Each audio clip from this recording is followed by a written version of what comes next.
तर share market विषयी तुम्ही करता त्या गोष्टी थोडंसं प्रेक्षकांना कळलं तर बरं होईल असं वाटतंय. शेतकरी असून शेअर मार्केट हा क्रॉस विषय आहे, पण कसं जपता आहे का सगळ्या गोष्टी? कसं आहे माहिती आहे का, आपण शेती बघत बघत कसं होतंय, 9 ते 3:30 पर्यंत शेअर मार्केटचा असतो, तो शेअर मार्केट करतो मी. शेअर मार्केटला कसं होतंय, शेअर मार्केट हा समुद्र आहे.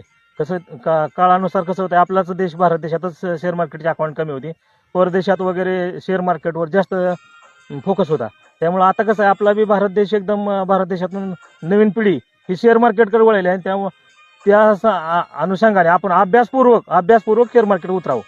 म्हणजे कसं मी उतरलो म्हणून दुसऱ्याने उतरायचं असं नाही, सगळ्यांनी त्याचा अभ्यास करून शेअर मार्केटमध्ये उतरलं तर पाहिजे, त्याला आणि मग ब्रोकर त्याचं प्रॉफिट होत आहे. बघा शेतकरी मित्रांनो, शेती सांभाळत इतरही व्यवसाय करणे अत्यंत आवश्यक आहे आणि आपण यात उतरलं पाहिजे. तर त्याला ब्रोकर लागतात, अगदी चांगल्या ठिकाणी पैसे आपण गुंतवणूक हो. केली पाहिजे. तर आपले एक्सपान्शन कोण आहेत काय थोडक्यात सांगता? आहेत ना आमचे ब्रोकर आहेत, ट्रेड्स, सिस्पे ट्रेड्स